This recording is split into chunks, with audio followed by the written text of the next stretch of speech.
Bon, ici, ce que vous allez analyser avec moi maintenant, c'est les pouvoirs d'achat des 100 dollars, ok, au début des années 2000 jusqu'à 2022. Donc, ici, vous avez la descente énorme. Donc, ça veut dire qu'une centaine de dollars aux années 2000 vaut aujourd'hui 59 dollars. Mais Michael, comment ça? Est-ce qu'un billet de 100 dollars, ça continue 100 dollars? Vous êtes d'accord avec moi? Comme les prix des services et produits augmentent à chaque année, donc à chaque année qui passe, on a besoin d'un peu plus d'argent pour acheter un bien ou un service. C'est pour ça en fait que l'argent se dévalorise. Pour regarder d'un autre côté, de notre façon, on peut se poser la question suivante. Ok, donc on avait 100 dollars, aujourd'hui ça vaut 59. Donc, des 59 dollars, il faut que ça augmente combien un pourcentage pour arriver à 100 euros, à 100 dollars, pardon, à nouveau. Ok, donc c'est plutôt ces raisonnements que vous devez faire. Et donc ça donne largement plus de 50%. Donc j'estime ici plutôt 60 et quelques pourcents. Donc il faut que quelqu'un qui avait 100 dollars dans les années 2000 puisse avoir 160 quelques dollars aujourd'hui pour avoir les mêmes pouvoirs d'achat. Et c'est exactement ça qu'on va analyser sur l'image suivante. Mais ici, on analyse de 1969 jusqu'à 2019. Ok, donc on voit ici une période de long terme. On voit donc que 100 dollars en 1969 pour avoir les mêmes pouvoirs d'achat, pour pouvoir aller au supermarché et acheter les mêmes produits, donc les mêmes paniers au supermarché, les chocolats, les maïs, les blés, les Coca-Cola, n'importe quoi. Donc si vous avez un panier au supermarché en 1969 et vous voulez faire les mêmes paniers en 2019, donc avant ça coûtait 100 dollars et en 2019 ça coûtait 700 dollars. Donc une augmentation énorme multipliée par 7 pour acheter les mêmes produits et services. Et ça, c'est normal. L'inflation, elle est causée par plusieurs raisons.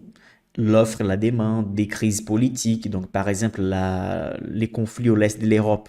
Il y a moins de gaz, moins de pétrole, donc quand même il y a des activités qui ont besoin de gaz et de pétrole, donc les prix vont augmenter parce que les acheteurs vont payer plus cher parce qu'ils ont vraiment besoin. Donc même si ça augmente, les gens vont continuer à acheter.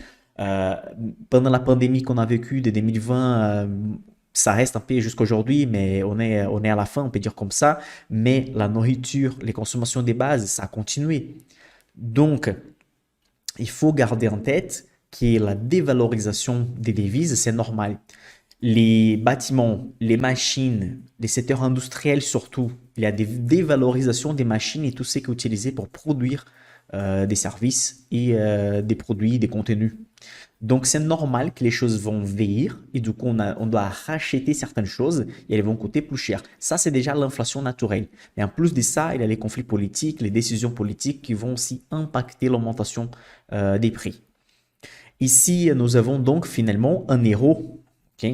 Donc une centaine d'euros en 1997, ça vaut aujourd'hui environ 67. Ici, les graphiques, il va jusqu'à 2020. Donc, si on va ajouter l'inflation de 2021 et 2022 qui était très élevée, on va arriver facilement à 60 euros. Donc, une centaine d'euros en 1997, ça vaut aujourd'hui environ 60 euros.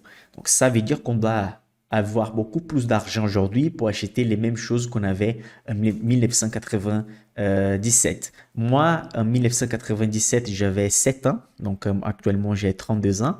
Mais c'est sûr qu'ici, parmi vous, il y a des gens qui ont vécu la transformation des devises en Europe. Et la question que je vous pose, est-ce que vous avez vraiment senti qu'une fois que la France a commencé à utiliser l'euro, est-ce que les choses automatiquement, dans une semaine ou dans un jour, elles sont vraiment devenues plus chères? Ça veut dire que pas seulement il y avait la transformation des devises, ça veut dire la conversion, mais aussi ça ajoutait un peu de l'inflation un peu exagérée. Est-ce que vous avez senti ça ou pas? Parce qu'au moins, moi comme Brésilien, quand j'étais aussi enfant, le Brésil a changé des devises plusieurs fois jusqu'à arriver à la devise actuelle.